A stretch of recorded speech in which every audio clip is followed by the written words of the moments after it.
Dictation start होगा 5 second बाद। Start. Punjab में आगामी विधानसभा चुनाव से बमुश्किल 6 महीने पहले नेतृत्व परिवर्तन न केवल चौंकाता है बल्कि एक खास तरह के राजनीतिक चरित्र को भी सामने रखता है। कैप्टन अमरिंदर सिंह जैसे कद्दावर नेता जिन्होंने भाजपा के विजय रथ को कम से कम पंजाब में थामे रखा था और जो कांग्रेस को गौरव के कुछ पल नसीब कराते थे, वह अचानक अप्रिय कैसे हो गए।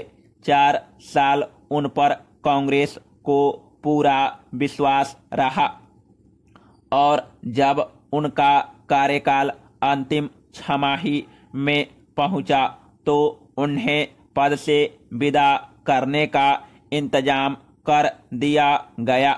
क्या पंजाब में सत्ता परिवर्तन केवल चुनावी हार के डर की वजह से हुआ है? काश हार का यह भय हमारी राजनीतिक पार्टियों को हर दिन सताता तो चुनाव की दहलीज पर पहुंचकर नेतृत्व परिवर्तन की जल्दी नहीं मचती। पंजाब में फिर दिख गया कि सत्ता सेवी राजनीति अपने स्वभाव में कितनी निर्मम होती है। कल तक कैप्टन कांग्रेस के लिए नायक हुआ करते थे और आज चरणजीत सिंह चन्नी से उम्मीदें है। सत्ता सेवी राजनीति न तो कैप्टन के प्रति उदार थी और न चन्नी पर अनायास मेहरबान हो जाएगी।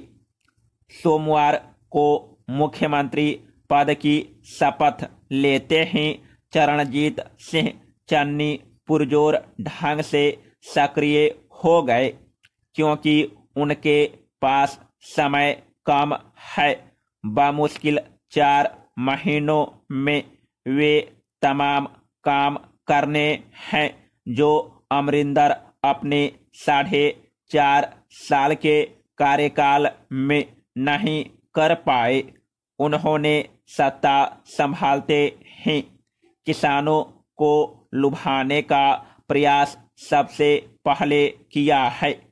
केंद्र सरकार से 3 कृषि कानूनों को वापस लेने की मांग दोहरा दी है। पंजाब में चुनाव जीतने के लिए किसानों को खुश रखना सबसे जरूरी है। यह काम कैप्टन अमरिंदर सिंह अपने ढंग से कर रहे थे, लेकिन इस मोर्चे पर उनकी लोकप्रियता पिछले महीनों में कम हुई थी। यह भाव किसानों में आने लगा था कि कैप्टन किसानों की मांग से किसी तरह से पिंड छुड़ाना चाहते हैं। अब यह देखने वाली बात होगी कि कैप्टन के किन कामों को कांग्रेस गलत मानती है या बदलती है। चन्नी ने बता दिया है कि उन्हें हाईकमान की ओर से 18 मुद्दों की सूची मिली है जिन्हें वह अपने बाकी कार्यकाल में ही पूरा करेंगे। मुख्यमंत्री बनते ही चन्नी ने राज्य में किसानों के बकाया पानी व बिजली बिल माफ करने का बड़ा ऐलान किया है, लेकिन क्या यही काम कुछ पहले कांग्रेस कैप्टन से नहीं करा सकती थी? पैरा। बहरहाल कांग्रेस हाईकमान को बदलाव के अपने फैसले का सम्मान रखने के लिए बहुत कुछ करना होगा। बड़बोलापन आज की राजनीति का अहम हिस्सा है। चन्नी ने भी कुछ आकर्षक संवाद कहे हैं, जैसे किसान डूबा तो देश डूबेगा, किसान पर मैं कोई आँच नहीं आने दूंगा, अगर किसानों पर आँच आई तो गर्दन देश कर पेश कर दूंगा। ऐसी ही भाषा के लिए कांग्रेस नेता नवजोत सिंह सिद्धू को भी जाना जाता है। लेकिन क्या ऐसी भाषा के बल पर सरकार चलाते हुए चुनाव में जीत हासिल हो सकती है?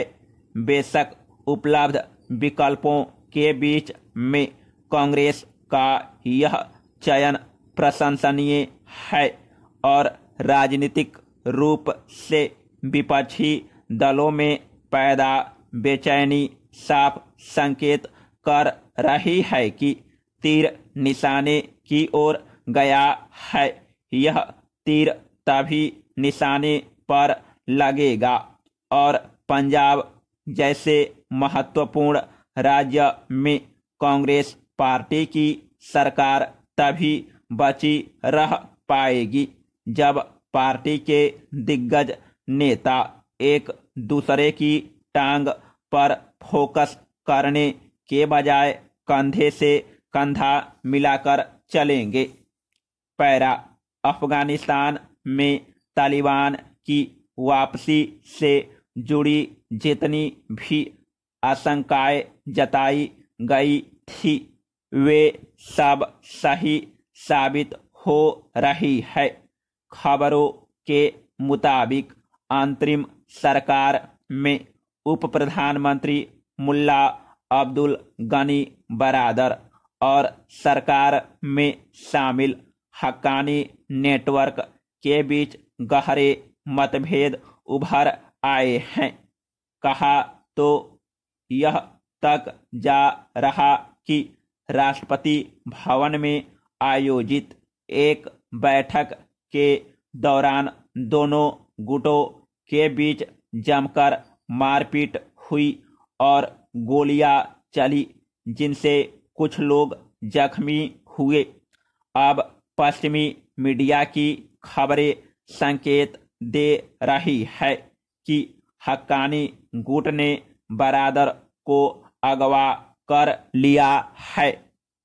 सब जानते हैं कि कतर की राजधानी दोहा में अमेरिका तालिबान वार्ता में तालिबान का प्रतिनिधित्व अब्दुल गनी बरादर कर रहे थे और दोनों के बीच हुए करार में तालिबान ने एक ऐसी समावेशी सरकार पर हामी भरी थी जिसमें अफगानिस्तान के सभी जातीय समूहों, तबकों और क्षेत्रों की नुमाइंदगी होगी।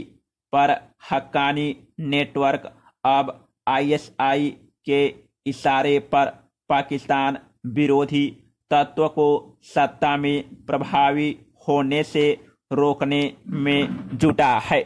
पैरा विडंबना यह है कि इस संभावित हालात से अमेरिका व नाटो समेत पूरी दुनिया वाकिफ थी, फिर भी तालिबान और उसके मददगार देशों संगठनों पर वह कोई दबाव नहीं बना सकी। बहरहाल जिस समय पश्चिमी मीडिया में बरादर के अगवा होने का अंदेशा जताया जा रहा था, लगभग उसी वक्त तालिबान सरकार के प्रवक्ता जबीउल्लाह मुजाहिद ने कुछ जातीय समुदायों के लिए नए मंत्रियों के नामों की घोषणा की है, जिनमें एक भी महिला का नाम शामिल नहीं है।